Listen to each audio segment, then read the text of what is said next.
Hey guys, welcome to Epic Coding for Everyone channel. Let's start from where we left in our previous tutorial. We will have a look at array in this tutorial. Sometimes we need to deal with list of objects. For example, think about e-commerce websites such as eBay, Amazon, and etc. We add items to our shopping cart, right? We use array to store that list of products in our shopping cart. Let's create an example for it. Let me comment them out.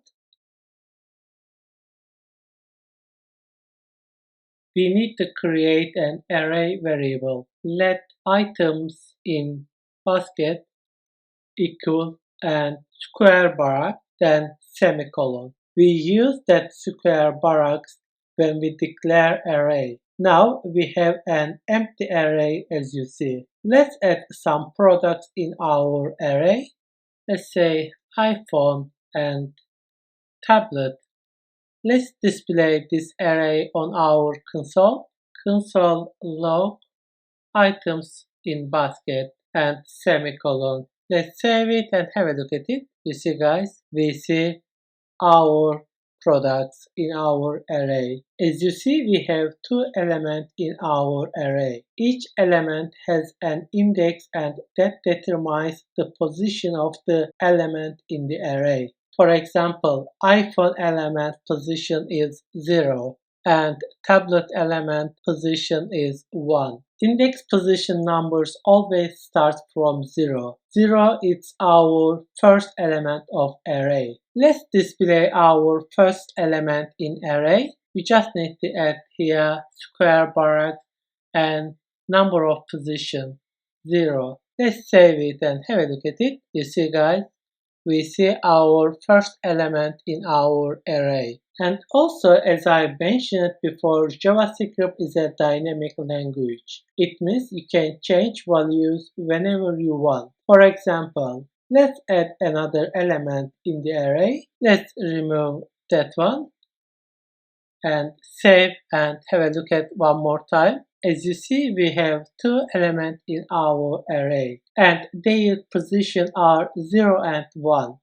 Let's add another item for position 2. Items in basket position 2 and a value, let's say TV and semicolon. Let's save it and have a look at it. You see guys, we see total 3 elements in our array. As you see, our elements are string, but we can also store number in the array. It means you can store different type of element in the same array in JavaScript.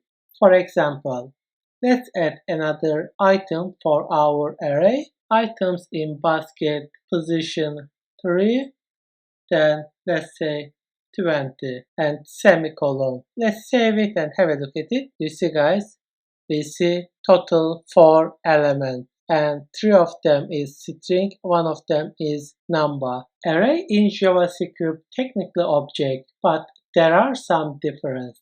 Let's have a look at type of our variable, type of items in basket. You see guys, it's shown as an object, but there is a difference as I said earlier. Let's have a look at that difference. I'm going to use dot notation in this example and we see some prototypes.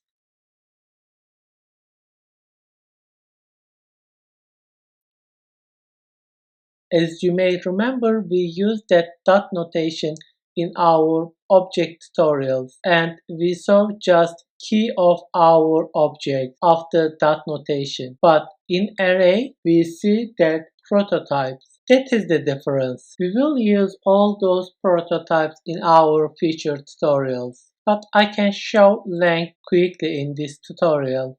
Let's click that one and save it and have a look at it, and it's showing 4. It means we have total 4 items in our array. As you see, we have total 4 elements in our array. Let me copy our object and show the difference one more time.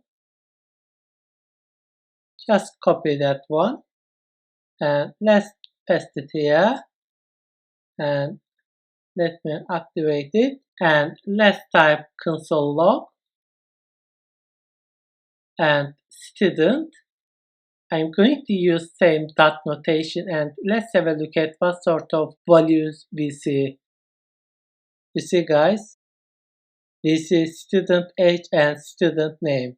So we see key of our object, but when we use that dot notation in our array, we see lots of other prototypes. So that is the difference. Let me remove that things. And let's remove that one too, and let's save it and have a look at it. You see guys, we see all products in our array. That's all for now. Thank you so much for watching it. See you in the next video.